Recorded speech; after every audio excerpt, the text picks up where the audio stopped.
Hi, my name is Diane Augustine, and this is my testimony. I was an atheist, but now I thank Jesus for his purpose and the reason for my living and being. 6 months before I was born, my grandmother was killed in an automobile accident. My dad turned his back on God, and I was raised an atheist. Now, when I was around 8 or so, there was a church bus that came around in the neighborhood, and I would get on it and go to church for a while. Now, this was pretty short-lived because I wanted to be baptized, and my dad put the kibosh to that pretty quickly.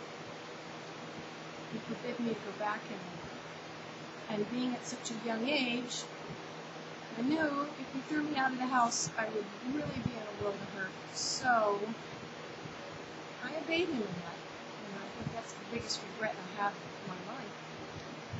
Because I spent the rest of my life in rebellion, making a total mess of things. I've been married and divorced 3 times, and I thank God that people over time shared their love for Jesus with me. When I was in college, my study mates, I think, made me a pet project, and I didn't realize that they were all Christian. And we would sit in the cafeteria and argue by the hour, not really making any headway, I'm sure, but they tried. They were planting seeds. And then later, when I graduated and I had my first job, there was one woman in particular who shared her story that was really a big catalyst. She had lost her baby to sudden infant death syndrome when he was only about 5 months old. Her name was Kathy, and I was really amazed that this woman walked around with a smile and was joyful most of the time. And I never saw her cry except for when I asked her about her son. Because I really wanted to know why she was so different from my father. Why, if she lost someone so near and dear to her, and yet still loved and believed in God, it was obvious to me, why she did. And she explained it to me this way. She said, I don't know why God chose to take my son home with him, but he belonged to him in the first place. And he lent him to me for a short little time. And I don't know why, but I cherish all the moments that we spent together.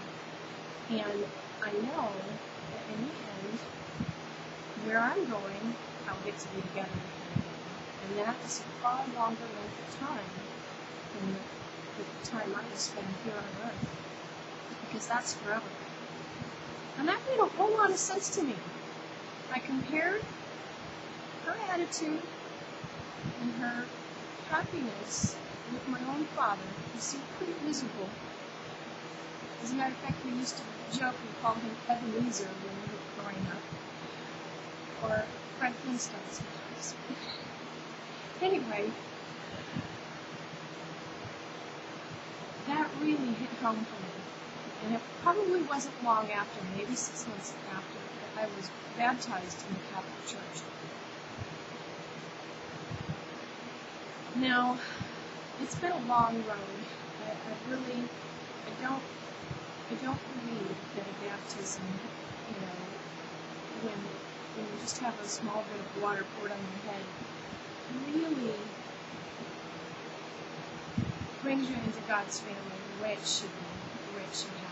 Or, I don't know, maybe because growing up as an atheist, you just have a whole lot more evil to overcome in the past. But, I don't know, I think I spent a lifetime of sin. I was 28 years old when I was baptized.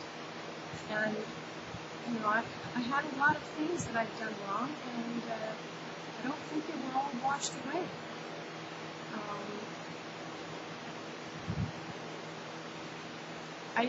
For example, the name Jesus. When I was an atheist, I abhorred the name. I avoided the name and anyone that had anything to do with him. And when I decided to believe, it was really a conscious effort. And I said, well, I'm not absolutely certain, but I'm going to try. And I'm just going to say that I believe, because I believe with time, my heart will be convinced. And it took another 20 years, basically, for me to love the name Jesus. And I've visited many different churches. I've probably attended just about every denomination there is inside the United States borders. And it's been a long journey. But now I can honestly say He's my Lord and Savior. I hope you have a great day. God bless you. Bye.